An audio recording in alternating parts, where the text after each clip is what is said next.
Hi everyone, I am Ram Bhatt, junior associate, state bank of India.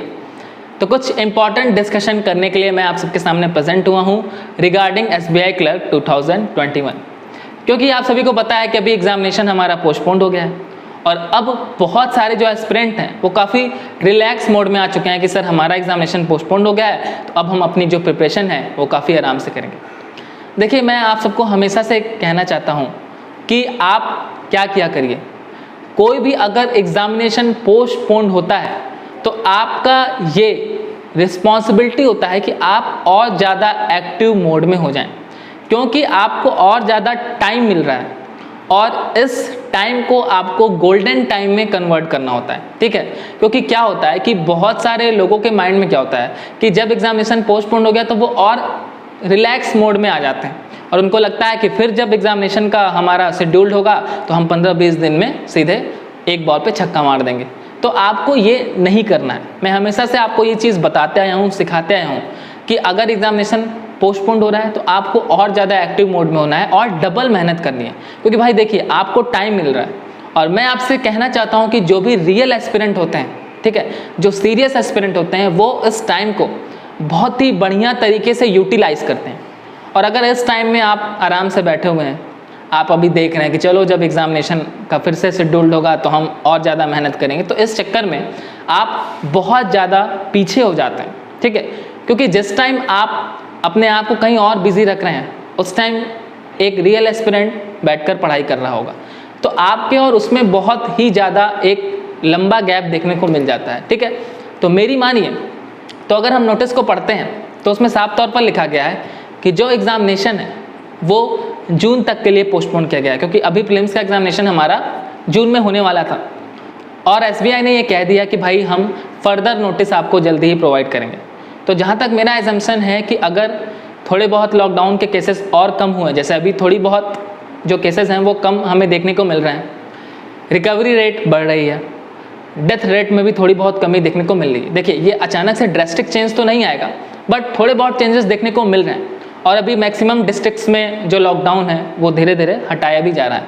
तो कहीं ना कहीं आप देख सकते हैं कि रिलीफ मिल रहा है और एसबीआई इस चीज़ का इंतज़ार करता है। एसबीआई को लोग हमेशा सरप्राइज़ के तौर पर जानते हैं, क्योंकि एसबीआई आपको हमेशा सरप्राइज़ देता है। ठीक है, तो आप ये नहीं एजम्पशन ले सकते हैं कि हमारा एग्जामिनेशन नवंबर में जाएगा, दिसंबर में जाएगा। मेरी मानिए तो मुझे ऐसा लगता है कि 15 जुलाई से पहले पहले आपका प्रीलिम्स एग्जामिनेशन होना चाहिए, अगर केसेस थोड़े से और कम होते हैं तो।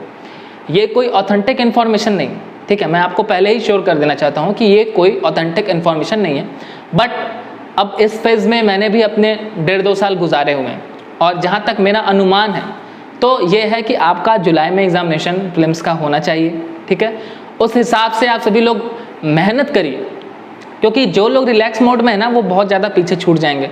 और मैंने हमेशा से मैं ये कहते आया हूँ कि आप प्रीलिम्स कैसे क्लियर करेंगे, इसकी स्ट्रेटजी, अच्छी से अच्छी स्ट्रेटजी आप जाइए देखिए और उस पर आप कमेंट पढ़ा करिए। ठीक है, उस स्ट्रेटजी के वीडियोस पर आप कमेंट पढ़ा करिए। उस पर मैक्सिमम लोग ये कमेंट करते हैं कि सर मैं पहले ये चीज़ नहीं जानता था और जब से मैंने आपको फॉलो किया, आपकी स्ट्रेटजी को फॉलो किया, मुझे ये बेनिफिट मिला। उसको देखिए, देखकर समझिए और जो स्ट्रेटजी मैं आपको बताता हूँ उसको फॉलो करिए, क्योंकि देखिए यूट्यूब पर आपको लोग पढ़ाने वाले मिल जाएंगे, स्ट्रेटजी भी शेयर करने वाले लोग मिल जाएंगे, बट जो एक रियल स्ट्रेटजी होती है वो जाननी बहुत ज़रूरी होती है। तो यूट्यूब पर बहुत कम ऐसे लोग हैं, इक्का दुक्का लोग हैं जो अपना रियल एक्सपीरियंस आपसे बताते हैं, बाकी तो बहुत सारे ऐसे लोग हैं जो अभी स्ट्रेटजी शेयर कर रहे हैं। तो वो आप लोग देखा करिए, समझा करिए, उसको फॉलो किया करिए। ये जो अभी टाइम चल रहा है इसको आपको गोल्डन टाइम में कन्वर्ट करना है, क्योंकि इसी टाइम में आप बहुत कुछ कर सकते हैं। अपने वीक एरियाज़ पर ध्यान दीजिए। मैथ्स, रीजनिंग, इंग्लिश, 3 सब्जेक्ट्स हैं आपके प्रीलिम्स एग्जामिनेशन के लिए। तीनों पर बारीकी से आप एनालाइज करिए कि भाई कौन सा सब्जेक्ट मेरा बेस्ट पार्ट है, कौन सा सब्जेक्ट मेरा वीक एरिया है, किस टॉपिक में मुझे ज़्यादा टाइम लग रहा है। ये सब आपके ऐसे टाइम हैं जिसमें आप अपने आप को इम्प्रूव कर सकते हैं, आपको सीखने का मौका मिल सकता है। तो इस टाइम को यूटिलाइज़ करिए। अभी क्या है, मौसम देखो काफ़ी कन्वर्ट हो रहा है। अभी अचानक कुछ दिन पहले अगर मैं यूपी में बात करूं, बिहार में बात करूं, झारखंड में बात करूं तो बहुत ज़्यादा बारिश हो रही थी, फ़िलहाल क्या है, अभी बहुत ज़्यादा गर्मी हो रही है, तो कुछ लोग का ये कहना होता है कि सर मौसम बहुत ही बेकार चल रहा है इसलिए हम पढ़ नहीं पा रहे हैं। देखिए ठीक है, वो एक फैक्ट है, बट आप जितना ज़्यादा अपने आप से बहाना करेंगे उतना ही ज़्यादा आप अपने आप को पीछे ले जाएंगे। जब आप किसी भी एग्जामिनेशन की तैयारी कर रहे हैं, ठीक है, अभी 5000 वैकेंसी निकली है, ठीक है, तो आप समझ सकते हो कि आपको मेहनत बहुत ज़्यादा करनी होती है, ठीक है। अब अगर ये छोटी छोटी चीज़ों को लेकर आप खुद में बहाना ढूंढेंगे तो ये आपके लिए अच्छा नहीं है, क्योंकि जिस टाइम आप बहाना ढूंढ रहे हैं उस टाइम उसी चीज़ को लेकर कोई अपना बेस्ट दे रहा है। तो आपको हमेशा कंपटीशन अपने बेस्ट से करना होता है और डेली पर डेली अपने आप को इम्प्रूव करने की ज़रूरत है, ठीक है। मैं हमेशा बोलते आया हूँ कि अब नोटिफिकेशन जब आ जाए तो फिर प्रीलिम्स के 2 मॉक टेस्ट आपको मिनिमम देने होते हैं, 3-4 भी आप दे सकते हैं, वो तो आपके ऊपर डिपेंड करता है, बट मैं कहता हूँ कि मिनिमम आपको 2 मॉक टेस्ट तो देने हैं, एक मॉर्निंग में एक इवनिंग में, बढ़िया से उसको एनालाइज करना है। बहुत सारे लोग मॉक टेस्ट के बारे में पूछते हैं, सर कौन सा मॉक टेस्ट बेस्ट है। एक वीडियो मैंने बना रखी है कि आपको कौन सा मॉक टेस्ट लेना चाहिए, कौन सा नहीं लेना चाहिए, उसको जाइए देखिए, मैं लिंक डिस्क्रिप्शन में दे दे रहा हूँ। फिर बहुत सारे लोग ये पूछते हैं सर हम इस सेक्शन को कैसे प्रिपेयर करें, इस सेक्शन को प्रिपेयर करें। आप कमेंट्स पढ़ेंगे तो बहुत सारे लोगों का डाउट रहता है। मैं कहता हूँ कि एक बार आप चैनल पर विजिट करें और जाके प्रॉपर सारे वीडियोज़ को देखिए। हर वीडियोज़ को जब आप देखेंगे ना तो आपके हर एक क्वेश्चन का आंसर उस वीडियो में छुपा हुआ है, क्योंकि मैं ज़मीनी हकीकत देखकर चलता हूँ। मैं हवा में उड़ने वाली बात नहीं करता हूँ कि आपको 24 आवर में से 28 आवर पढ़ना है। मैं कहता हूँ भाई साहब आपको सिर्फ और सिर्फ 8-9 घंटे पढ़ने हैं, बट 8-9 घंटे में भी आपको काफ़ी मन से और काफ़ी डेडिकेशन से पढ़ना है, ठीक है। मैंने एक सिंपल गोल्डन रूल आपको बताया था कि 24 आवर्स को 3 पार्ट में डिवाइड कर देना है। 8 घंटे पढ़ाई करनी है, 8 घंटे खेलना कूदना है और 8 घंटे सोना है, जिससे कि आपका प्रॉपर हेल्थ भी मेंटेन रहे और प्रॉपर आपका फिजिक भी मेंटेन रहे और प्रॉपर आपकी पढ़ाई भी होते रहे। 8 का ये एक गोल्डन रूल है, आप इसको अपनी लाइफ में फॉलो करिए और आप देखेंगे कि आप जल्द से सफल होंगे, ठीक है। जल्द से जल्द आपको सफलता मिलेगी, बट हाँ पेशेंस रखना होता है। ये एक ऐसी इंडस्ट्री है, पढ़ाई की एक ऐसी इंडस्ट्री है जिसमें आपको धैर्य अपना बरकरार रखना होता है, मेहनत लगातार करनी होती है, पॉजिटिव लोगों के साथ आपको जुड़े होना होता है। क्योंकि देखिए जब आप प्रिपरेशन करते हैं तो आप ये पाते हैं कि नेगेटिविटी आपके चारों तरफ फैली रहती है और उस नेगेटिविटी में से आपको एक पॉजिटिव पॉइंट को पकड़कर चलना होता है कि भाई जिस दिन मैं सिलेक्शन ले लूँगा ये सारी नेगेटिविटी मुझसे कोसों दूर चली जाएगी और आपकी पूरी लाइफ स्टाइल चेंज हो जाएगी। मैं आपसे कहना चाहता हूँ कि आप एक बार सिलेक्शन लेकर देखिए, थोड़ी सी मेहनत करिए। अभी आप 20-22 साल, 25 साल, 26 साल के हो सकते हैं, ठीक है। पूरा 20-22 साल आपने मस्ती में गुजारा है, 2-2.5 साल अपने आप को इस मस्ती से दूर कर दीजिए। 2-2.5 साल आप सन्यासी वाले वेशभूषा में आइए और जमकर मेहनत करिए। आप ये पाएंगे कि ये 2-2.5 साल इन्वेस्ट करने के बाद आपके आगे आने वाले 40-50 साल गोल्डन टाइम हो जाएंगे, यानी आपकी पूरी लाइफ स्टाइल चेंज हो जाएगी। आपका जो समाज में एक दौरा है, ब्यौरा है, कद है, वो काफ़ी बढ़ जाएगा। आपको लोग रिस्पेक्ट देंगे, आपसे लोग एडवाइस लेंगे, आपको एक नॉलेजफुल पर्सन की तरह लोग ट्रीट करेंगे।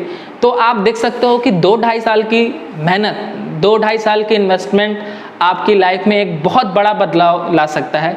तो क्यों ना ये बदलाव के लिए हम कोशिश करें, ठीक है। तो मैं हमेशा ये चाहता हूँ कि अभी हमारी 25-30 हज़ार की जो भी फैमिली है उसको क्या करते हैं, हम उन सभी के लिए वर्क करते हैं, आपके लिए काम करते हैं, आपके साथ हमेशा जुड़े रहते हैं। आप सबको पता है कि अभी क्या है, मैं खुद ऑफिस जाता हूँ, आता हूँ, यहाँ से 110 किलोमीटर दूर मेरी पोस्टिंग है, तो मैं रेगुलर वीडियोस तो आपके लिए नहीं बना पाता हूँ, बट मुझे जब भी टाइम मिलता है, मैं घर आता हूँ, आज संडे है, तो मैं आपके लिए वीडियो शूट करता हूँ। आपको मोटिवेट करने के लिए, आपको गाइड करने के लिए मैं ये वीडियोस बनाता हूँ, ठीक है, जिससे कि आपको सही राह दिखा पाऊँ, ठीक है। क्योंकि मैं भी अक्सर देखता हूँ कि जब मैं प्रिपरेशन किया करता था तो उस टाइम रियल गाइडेंस की बहुत कमी होती थी। आपको खुद से लड़ना होता है, भिड़ना होता है और सीखना होता है। तो ये जो एक मंजिल है, ये जो एक सीढ़ी है, इस दरमियान बहुत ज़्यादा समय लगता है और मैं ये आपसे कहना चाहता हूँ कि उस समय को कम करने के लिए मैं आपके सामने आता हूँ कि ये जो लड़ने, भिड़ने और सीखने का जो एक पूरा टाइम है, इस बीच मैं आपको आके गाइड करूं, आप खुद से लड़ें, पढ़ें, सीखें और आगे बढ़ें और फाइनली सिलेक्शन लें। अभी अगर हम बात करें तो आपका जुलाई में देख सकते हो आप IBPS RRB नोटिफिकेशन भी आ सकता है। उम्मीद है कि जून में ही आ जाए। उसके बाद जुलाई अगस्त में आप देखोगे कि RRB PO और RRB क्लर्क के लिए नोटिफिकेशन आपको देखने को मिलेगा। तो अब आपके पास टाइम कहाँ है? आप एक एग्ज़ाम की तैयारी के साथ साथ कई सारे एग्ज़ाम्स क्लियर कर सकते हो। सपोज करिए कि आप अभी SBI के लिए लगे हो और SBI के चक्कर में IBPS RRBs के नोटिफिकेशन आएंगे, उस चक्कर में आपके फिर SBI PO आ जाएंगे 2-3 महीने में। देन उसके बाद आप देखोगे कि नवंबर दिसंबर में IBPS PO, IBPS क्लर्क, इतने सारे एग्जाम्स आपको सामने साफ साफ देखने को मिल रहे हैं। नोटिफिकेशन बिल्कुल तैयार बैठा हुआ है, अब आपको सिर्फ लड़के भिड़के और सिलेक्शन लेना है। तो मुश्किल से आपका आधा साल तो बीत गया, अब 4-5 महीने बचे हैं आपके सामने, 4-5 एग्जाम्स हैं। अब अगर इन दिनों में आप अपने आप को झोंक दो पूरा, अगर आप अपने आप को इन 4 महीनों में झोंक कर इन 6 एग्जाम्स में से किसी में भी सिलेक्शन ले लो तो सोचो कितनी अच्छी बात है। ठीक है, आप SBI PO क्लियर कर सकते हैं, आप SBI क्लर्क क्लियर कर सकते हैं, आपके लिए RRB PO का नोटिफिकेशन आने वाला है, RRB क्लर्क आएगा, देन फिर IBPS PO आएगा, IBPS क्लर्क आएगा। तो बिल्कुल 6 एग्जाम्स आपके सामने अभी प्रेजेंट में आने वाले 6 महीने में दिख रहे हैं। और अगर आप यहाँ पर वर्क करके देखो क्या होता है कि एक एग्जाम की तैयारी करोगे और जिस दिन तुम्हारा एक एग्जाम निकलने लगा, जिस दिन एक प्रीलिम्स निकलने लगा, उस दिन बहुत ज़्यादा चांसेस हैं कि बहुत सारे एग्जाम्स क्लियर होने लगे। और ये आपकी एक सीढ़ी है, ठीक है, ये सीढ़ी दर सीढ़ी है जिसको आप चढ़ते रहते हो जब तक आपका एग्ज़ाम नहीं क्लियर होता है, नहीं होता है। फिर एक बार जब आपने वो अपने मेहनत कर दिया ना, वो आपने मेहनत का काम आपने कर दिया, एक बार आपने प्रीलिम्स क्लियर किया, फिर ये सिलसिला लगातार जारी रहता है। आप सारे प्रीलिम्स क्लियर करते हो, सारे मेंस क्लियर करते हो, इंटरव्यू में बैठते हो, इंटरव्यू क्लियर करते हो और देन फाइनल आप सिलेक्शन लेते हो। तो अभी जो माहौल चल रहा है भाई, बेरोजगारी का माहौल है, लॉकडाउन है देश में, कोरोना केसेस चल रहे हैं, और इस बीच बैंकिंग एक ऐसी इंडस्ट्री है जो आपके लिए नोटिफिकेशन लेकर आती है और अपने टाइम पर लेकर आती है। और इस बीच अगर आप मेहनत नहीं कर रहे हैं तो आप खुद के साथ गलत कर रहे हैं। तो मैं आप सबको ये बताने आया हूँ कि भाई देखिए, ये 2-3 महीना आपके लिए बहुत ही इम्पॉर्टेंट मंथ्स हैं। इसमें बहुत सारे नोटिफिकेशन आएंगे आपके लिए रिलेटेड टू बैंकिंग एग्जामिनेशन, और आपको इसी में अपने आप को पूरा मेहनत करके झोंक के आपको सिलेक्शन लेना ही लेना है। ठीक है, मेरी एडवाइस को आप अपनी लाइफ में फॉलो करना शुरू करिए। मैं आपसे हमेशा कहता हूं कि जितने भी डाउट्स हैं आप जाइए चैनल पर विजिट करिए, सारे वीडियोस को देखिए, हर वीडियोस में वो आंसर छुपा हुआ है, आपको अपना आंसर मिल जाएगा। ठीक है, तो आई होप कि आपको समझ में आ गया होगा कि अभी आपको क्या करना है। अभी आपको 2 मॉक टेस्ट देने ही देने हैं। इंग्लिश पर सेपरेट वर्क करना है, मैथ्स पर सेपरेट वर्क करना है, रीजनिंग पर सेपरेट वर्क करना है, करंट अफेयर्स डेली बेसिस पर पढ़ना है, मंथली PDF निकाल कर पढ़ना है, इंग्लिश के क्विजेस सॉल्व करने हैं, मैथ्स के क्विजेस सॉल्व करने हैं, रीजनिंग के क्विजेस सॉल्व करने हैं, एक्टिव मोड में रहना है। ठीक है, ये सब चीज़ें देखते रहनी है तो आपको बहुत ज़्यादा बेनिफिट होगा। और मेरा ये मानना है कि इस साल बहुत सारे हमारे सब्सक्राइबर्स सिलेक्शन लेंगे और यहाँ पर आकर बताएंगे कि सर हमने ये एडवाइस फॉलो की और हमें ये फ़ायदा हुआ और हम सिलेक्शन लिए। ठीक है, और कोई क्वेरी होती है तो कमेंट करिएगा, मैं पूरी कोशिश करता हूँ आपको रिप्लाई करने के लिए। अभी फ़िलहाल आपसे अलविदा लेता हूँ, जल्दी ही मिलूँगा। तब तक के लिए आप सभी लोग पढ़ते रहिए, खेलते रहिए और मुस्कुराते रहिए।